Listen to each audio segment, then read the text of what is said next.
So I'm going to use a different colour again, although in reality you would use the same colour here, because what you're going to do is create another row of stitches in effect to finish off the top of your work and join it together. So what you need to do is line up your V's. Let's just zoom in just a little bit here. Line up the V's from the top of one column and the column on the other side. Now that means that top one will be slightly offset because those V's are running this way and these V's are running this way. But I want it to look as if the V is running up and straight across the top. Okay, so I'm going to make sure V's line up like that. There we go. So what I'm going to do first is zoom in a bit, and I'm going to come up in the middle of the V stitch going up there. So through the center of that V, I'm just going one stitch in again, and I'm going to pull this through. And what I do on the top half, so there's my V's running up. What I do on the top half, let's move to that one there. I go in one, here's my V that I'm joining to.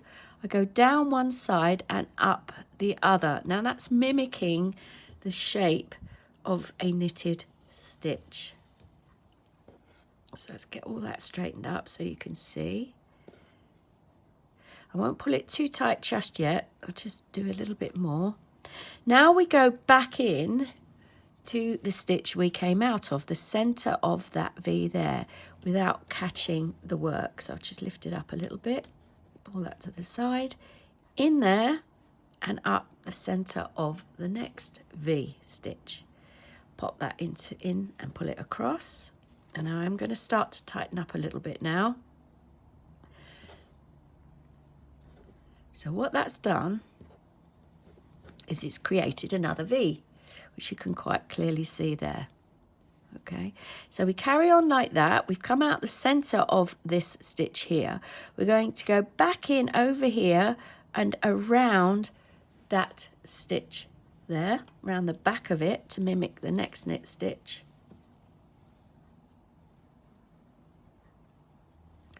Back in where we came out of at the bottom and up into the next center of the next V. Now with this one you need to tighten fairly reasonably as you go to get those stitches created nicely. Now this is a completely different texture of yarn and everything, so it's not perfect, but I just wanted to use it to show you this bright colour. So back in over there and round that stitch, that V stitch. Back in down here. And up in the center of the next V stitch.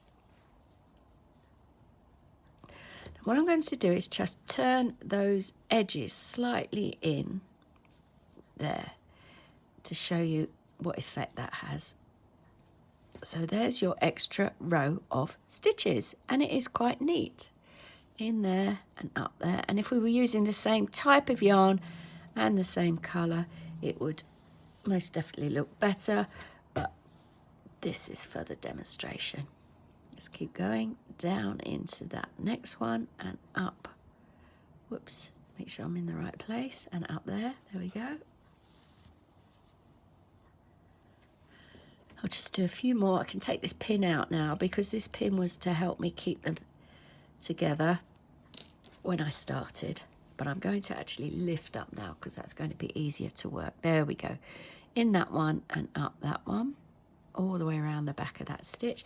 This is like, if you like, duplicate stitch, if any of you have tried that, but on a bigger scale, and to actually being used to join things together. Up in the center of that V,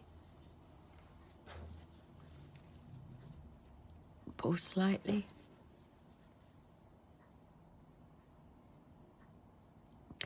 Round the back of that V, stitch in the top, straighten it out so you can see, there we go,